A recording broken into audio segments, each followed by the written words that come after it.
Good morning বন্ধুরা, কেমন আছো তোমরা সবাই? আশা করছি সবাই খুব ভালো আছো, আর আমিও কিন্তু বেশ ভালো আছি। আজকে দিনটা ছিল রবিবার, তো আমার তো বেশ কয়েকটা দিন ধরে ভিডিও দেওয়া হচ্ছিল না, তা এটা সেই ভিডিও গুলোই প্রোফাইলে পড়েছিল, সেই ভিডিওগুলোর মধ্যেই একটা ভিডিও। তো আজকের দিনটা কিন্তু ছুটির দিন ছিল। সকাল এখন প্রায় 9টা বেজে গেছে। 8টার সময় ঘুম থেকে উঠেছিলাম, কারণ রবিবার তো একটু লেট করেই ওঠা হয়, তাই আর কি ব্রাশ ট্রাশ করতে একটু লেট হয়ে গেল। আর এখন দেখো একদম খাবারের থালা নিয়ে বসে পড়েছি, মানে খাবার বাড়তে। তো বলে দিই কী কী আছে, দেখতেই পাচ্ছ, তবু বলে দিচ্ছি। এখানে কুমড়ো তরকারি ছিল, তার সঙ্গে রুটি, আর দেখো পায়েস করে নিয়েছি। এটা গোবিন্দভোগ চালের পায়েস ছিল। এগুলো সব কিছুই কিন্তু আজকেকার করা নয়, কালকেকার করা ছিল।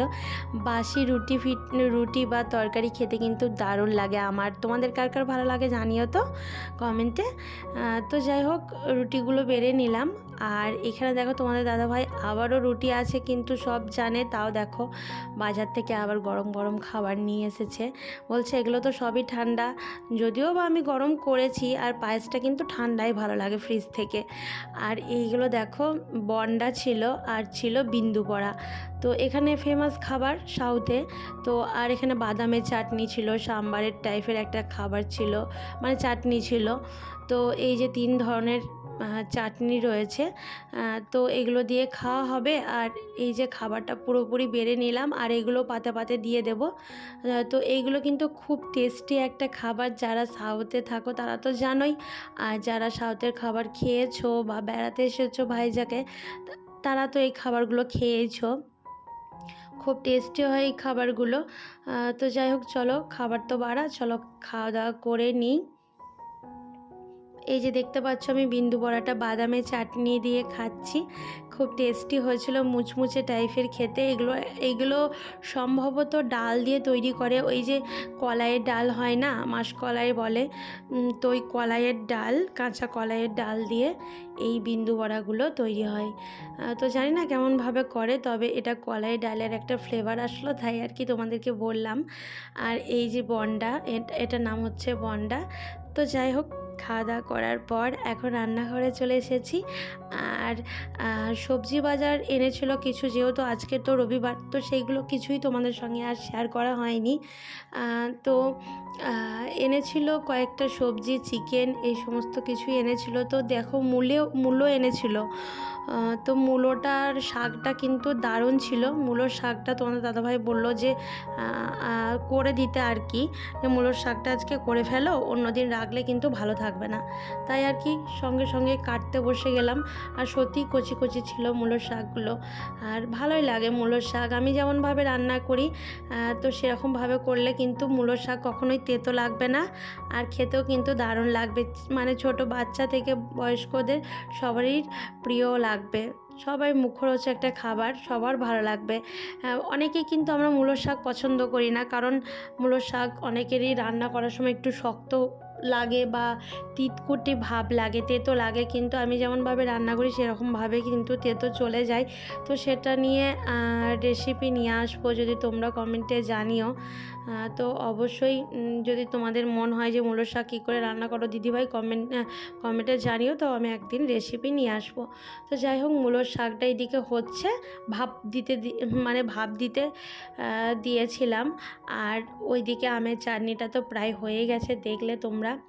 তো রান্নাবান্না ওইদিকে কিছুটা মিটলো, আর একসঙ্গে চিকেনটাও বসিয়ে দিচ্ছি। পেঁয়াজগুলো ভেজে নিচ্ছি, ব্রাউন কালার করে নেব, তারপরে চিকেনটা দিয়ে দেব। এই যে চিকেনটা দিয়ে দিলাম, দেখতে পাচ্ছ। আর আমি কিন্তু চিকেনের মশলা যেটা, আমি সেটা কিন্তু কখনোই গ্রাইন্ডারে পেস্ট করি না। আমি কিন্তু সব সময় ওই শিলে বেটেই, কিন্তু হাতে মশলা বেটেই খেতে ভালোবাসি। আর আগে আমি একটা ব্লগ দিয়েছিলাম, ভিডিও দিয়েছিলাম, তো সেখানে আমার চিকেনের কালারটা কিন্তু অসাধারণ হয়েছিল। তো অনেক দিদি ভাইরা কমেন্ট করেছিল দিয়ে, সত্যি চিকেন রান্নাটা খুব সুন্দর হয়েছে, আর কালারটাও কিন্তু দারুণ এসছে। তা তারা সেই সব দিদিভাইরা বলেছিল যে তুমি শিলে বেটে রান্না করো মশলা, ওই জন্যই তোমার চিকেন এত টেস্ট হয় আর এত সুন্দর কালার আসে। তো সত্যি শিলে বেটে তোমরাও রান্না করো, শিলে মশলা বেটে চিকেনে সেই মশলা ইউজ করো, দেখবে তোমাদের চিকেনটা কিন্তু অনেক অনেক টেস্টি হবে আর আমার মতো এরকম কালারফুল হবে। আমি কিন্তু কোনো ফুড কালার কোনো কিছু ব্যবহার করি না, বা কাশ্মীরি রেড চিলি যে লঙ্কাটা গুঁড়োটা হয় তো সেটাও ইউজ করি না, ঘরোয়া লঙ্কা গুঁড়ো যেটাই থাকে সেটাই ইউজ করি। তো কিন্তু খুব সুন্দর কালার এসেছে, অটোমেটিক কালারটা কিন্তু চলেই এসেছে, তোমরা দেখতে পাচ্ছ। আর আমার চিকেনটা কিন্তু অনেকটাই মানে কমপ্লিট হয়ে গেছে কষানো। তো এবার জল দেওয়ার পারলা। আর অল্প চিকেন কিন্তু রান্না ভালো হয় না। একটা তোমাদেরকে টিপস বলি, চিকেন রান্না করতে গেলে পর্যাপ্ত পরিমাণে একটু চিকেন থাকা দরকার। যদি চিকেন কম নাও তাহলে রান্নাটাও কিন্তু খুব একটা ভালো হবে না। চিকেন মোটামুটি থাকতে হবে, বেশি চিকেন থাকলে কিন্তু রান্নাটাও খুব সুন্দর টেস্ট হয়। তো যাই হোক, এখন রান্না বান্না কমপ্লিট করে এখন চলে যাব স্নান করতে। ঘরের কিছু কাজকর্ম তোমাদের সঙ্গে শেয়ার করলাম না আজকে আর। তো যাই হোক, স্নান করতে যাওয়ার আগে মাথায় একটু তেল দিয়ে নিচ্ছি। আর এটা কি তেল তোমরা অনেকে বুঝতে পারছো, কিন্তু যারা বুঝতে পারছো না তাদের জন্য বলে দিচ্ছি, এটা ইন্দুলেখা হেয়ার অয়েল, যেটা আমরা সবাই জানি চিনি, যে তেলটাকে মানে আমাদের চুল পড়ে গেলে যে তেলটা ইউজ করি, অনেকেই করে, আমিও করি। তো এটাতে সত্যিই খুব লাভ পেয়েছি এই তেলটা ইউজ করে। তো এটা আমি সপ্তাহে 4 দিন ইউজ করি, 4 মাস ধরে ইউজ করব, সপ্তাহে 4 দিন। আর শ্যাম্পুটা কিন্তু অবশ্যই ইউজ করতে হবে। ইন্দুলেখা একটা শ্যাম্পু আছে আর একটা হেয়ার অয়েল আছে, দুটোই কিন্তু একসঙ্গে ইউজ করতে হবে, নাহলে কিন্তু কোনো ফল পাবে না তোমরা। তো আমি তোমাদেরকে বলতে চাই একটা কথাই, যে যাদের চুল উঠছে ভীষণভাবে, অনেকের কিন্তু বাচ্চা হয়ে যাওয়ার পরে বা প্রেগনেন্ট অবস্থাতেও অনেকের ভীষণভাবে চুল পড়ে, তো তাদেরকে আমি একটা সলিউশন দিচ্ছি বা বলছি।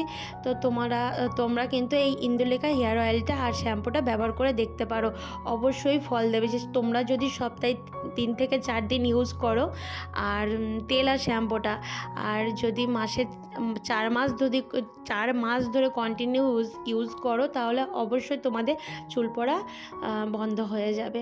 তো যাই হোক, স্নান টান করে চলে এসেছি। আর দেখো এখানে অনেকগুলো বেলি ফুল তুলে নিয়েছি আর ঠাকুরকে দিয়ে দেব। এখন ঠাকুরকে একটু ভোগ দেবো, তাই জন্য ফুল তুলে নিয়ে আসলাম। আর তুলসী পাতাও তুলে নিয়েছি, যেহেতু তুলসী পাতা ছাড়া ভোগ নিবেদন করতে পারবো না ঠাকুরকে, তাই আর কি। আর আমার গাছে আজকে অনেকগুলোই বেলি ফুল ফুটেছে, সেটা তোমরা দেখতেই পেলে। তো বেলি ফুলগুলো কিন্তু এত সুন্দর সেন্ট বেরিয়েছে, আমি যেই এক্ষুনি ঠাকুরকে দিচ্ছি, ঠাকুরের সিংহাসনটা একদম গন্ধে মোমো করছে। তো বেলি ফুলের সেন্ট, আমার বেলি ফুলটা এতটাই ভালো লাগে। তো আমার কাছে কিন্তু গোলাপ ফুল তো ভালো লাগে, তো গোলাপ ফুলের থেকেও আমার কিন্তু বেলি ফুলটা বেশিই ভালো লাগে। তোমাদের কি মানে গোলাপ ফুল ভালো লাগে না বেলি ফুল ভালো লাগে, অবশ্যই কমেন্টের মাধ্যমে জানিও। আমার বেলি ফুলটা পছন্দ হয় সেন্টের জন্য, আর দেখতেও কিন্তু খুব সুন্দর, দেখতে পাচ্ছ ছোট্ট ছোট্ট ফুল, কিন্তু খুব সুন্দর সেন্ট বেরোয়। তো যাই হোক, ঠাকুরের কাছে প্রদীপ জ্বালিয়ে দিলাম, এখন প্রদীপটা দেখিয়ে দেবো ঠাকুরের কাছে।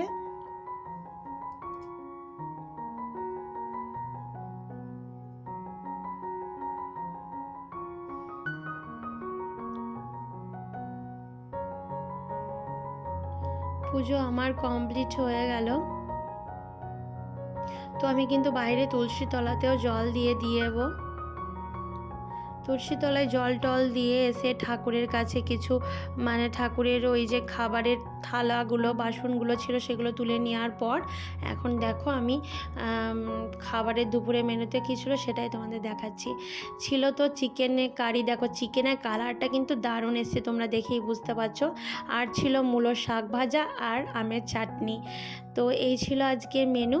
খাওয়া দাওয়া করার পর এখন বিকেলবেলা অনেকক্ষণ পর ভিডিওটা অন করলাম। তো তোমরা ভাবছো এটা কি করছে দিদিভাই?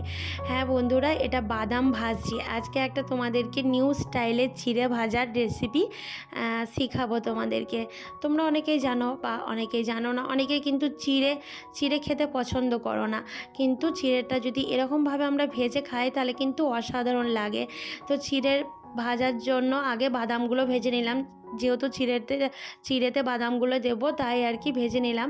আর দেখো কারি পাতা, বেশ কিছুটা কারি পাতা আমি ভেজে নিচ্ছি। কারি পাতাগুলো একদম আমি ভালো করে জলে ধুয়ে একটু শুকনো কাপড়ে করে মুছে রেখেছিলাম। জল সদ্যেই আবার তেলের মধ্যে দিতে যেও না, তাহলে আবার তেল ছিটকে গায়ে পড়তে পারে। একটু মুছে নিয়ে তেলের মধ্যে ভেজে নিতে হবে ভালো করে বাদাম আর কারি পাতাটা। তারপরে ভেজে তুলে নিয়ে এই যে দেখো এর মধ্যে আমি চিড়ে দিয়েছি। চিড়েটা যদি আমি এই ছাকনার মধ্যে না দিই, কড়াইয়ের মধ্যে যদি চিড়ে দিই তাহলে ভাজা হবে ঠিকই, কিন্তু পুরো কড়াইটা ভর্তি হয়ে যাবে চিড়েতে। তখন চিড়েগুলো তোমরা তুলতে পারবে না, ছাঁকুনিতে করে তুলতে ভীষণ অসুবিধা হবে, আর চিড়েগুলো পুড়েও যাবে। চিড়েগুলো কিন্তু সাদা থাকতে থাকতেই তুলে নিতে হবে, তাহলে খুব মুচমুচে হবে আর খুব টেস্টি হবে। তাই আমার এই টিপসটা যদি তোমাদের কাজে লাগে, দেখবে ভালো লাগবে। এই ছাকনার মধ্যে থেকে এরকম করে চিড়ে ভাজবে, দেখবে একটাও তোমাদের চিড়ে পুড়বে না আর এত সুন্দর হবে। দেখো আমার চিড়েগুলো কিন্তু একদম দুধের মতো সাদা ধপধপে হয়েছে, তাই না? আর খেতেও কিন্তু দারুণ টেস্টি হয়েছে। চলো এবার এই চিড়েটা কী করে মাখাই সেটাই তোমাদেরকে দেখাবো, আর কী করে সংরক্ষণ করি সেটাও তোমাদের দেখাবো। দেখো এত সুন্দর কিন্তু আমার ভাজা হয়েছে, হাতে দিলেই মুচমুচে করে মুড়িয়ে ভেঙে যাচ্ছে চিড়েগুলো, তোমরা দেখতেই পাচ্ছ। আর দেখো এখানে দেখো কারি পাতাগুলো ঠিকঠাকভাবে আর কি বোটা থেকে ছাড়িয়ে নিচ্ছি, আর বাদামগুলোও ঠিক মতো তুলে মুছে নেব। যেহেতু বাদামে আর কারি পাতায় অনেকটা আমার তেল লেগে আছে, তাই আলাদা একটা পেপার দিয়ে আমি এটা আবারও ডবল করে ভালো করে মুছে নেব, শুকনো করে নেব। কারণ এই তেল সমেত চিড়ের মধ্যে দেওয়া যাবে না, তাহলে তেল চিটে গন্ধ চলে আসতে পারে চিড়ের মধ্যে। যেহেতু আমরা অনেক দিন রেখে রেখে খাবো তাই আর কি। আর আমার কাছে টিস্যু পেপার ছিল না, তোমাদের কাছে টিস্যু পেপার থাকলে ব্যবহার করো। তাই আমার কাছে এই খবরের পেপারগুলো ছিল, নিউজ পেপারগুলোই আমি ব্যবহার করেছি। তো তোমাদের কাছে টিস্যু পেপার থাকলে সেগুলো ইউজ করবে। তো যাই হোক, আমি দেখো বাদাম আর কারি পাতাগুলো ভালো করে মুছে নিচ্ছি। এবার আমি চিড়ের মধ্যে মিশাবো এর মধ্যে। আর একটা কথা আমি বলে রাখছি, চিড়ে এই যে এখন মেশাচ্ছি দেখতে পাচ্ছ, তো এই সময় যদি আমি বাদামটা, চিড়ের মধ্যে কিন্তু বাদাম আর কারি পাতা এটা একটু বেশি দিতে হবে, তাহলে কিন্তু খুব টেস্টি হবে। দেখো আমার কিন্তু চিড়ের পরিমাণ অনুযায়ী বাদাম আর কারি পাতাটা প্রচুর পরিমাণে কম হয়ে গেছিলো। কোনো কিছু কথাই ছিল না যে আজকে চিড়ে ভাজবো, কিন্তু দুদিন ধরে তোমাদের দাদাভাই বলছিলো চিড়েগুলো ভাজার জন্য। তো আমি ভাবলাম তাহলে বাদাম আর কারি পাতা ঘরে রয়েছে, তাহলে আমি ভেজেই নিই, তাই আর কি। আর এখানে দেখো হাফ চামচের মতো নুন দিলাম। খুব বেশি নুন কিন্তু চিড়ের মধ্যে দেবে না, খুব বেশি নুন হয়ে গেলে কিন্তু চিড়েটা খেতে টেস্ট একদমই লাগবে না। হাফ চামচের মতো দিয়েছি, তারপরে একটু নাড়াচাড়া করে চারিদিকে মিশিয়ে নিয়েছি। আর এই দেখো কাছ থেকে দেখাচ্ছি কত মুচমুচে হয়েছে, ক্রিস্পি হয়েছে, আর দেখতে পাচ্ছ কত সাদা ধপধপে হয়েছে চিড়েগুলো, কত সুন্দর লাগছে তাই না? পুরো দেখে মনে হচ্ছে দোকানের মতো চিড়ে। তো এই টিপস ফলো করে তোমরা চিড়ে ভেজো। তোমাদের ঘরে যারা বাচ্চারা চিড়ে সেদ্ধ খায় না, বাচ্চাদের কিন্তু চিড়ে খাওয়ানো খুবই উপকার একটা জিনিস। জানি ভাজাভুজো খাওয়ানো উচিত নয়, কিন্তু যদিও বা চিড়ে না খেতে পারে তাহলে এরকম ভেজে চিড়ে খাইও, তাতেও কিন্তু অনেক গুণ রয়েছে। তো এটা ছোট বাচ্চা থেকে বুড়ো, বয়স্ক, ইয়ং সবাই কিন্তু পছন্দ করবে এই চিড়ে ভাজাটা। খুব সুন্দর হয়েছে দেখতে পাচ্ছ। আর এখন আমি এরকম একটা এয়ার টাইপ কন্টেনার বক্সে ভরে রেখে দিলাম। এটা আমি প্রায়, আমার ঘরে বেশি দিন থাকবে না, 1 সপ্তাহের মধ্যে শেষ হয়ে যাবে। তো তোমরা এটা 1 মাস 2 মাস কিন্তু যাবত ব্যবহার করে খেতে পারবে। তোমরা চাইলে ফ্রিজের মধ্যে রাখতে পারো বা বাইরে রাখতে পারো, তবে এয়ার টাইপ কন্টেনার বক্সেই রাখতে হবে। কাঁচের বক্সে রাখলে আরও ভালো থাকে চিড়ে। তো চলো ভিডিওটা আজ এতটুকুই। ভালো লাগলে অবশ্যই লাইক কমেন্ট শেয়ার করতে ভুলো না, পাশে থেকো। তো চলো টাটা, ভালো থেকো।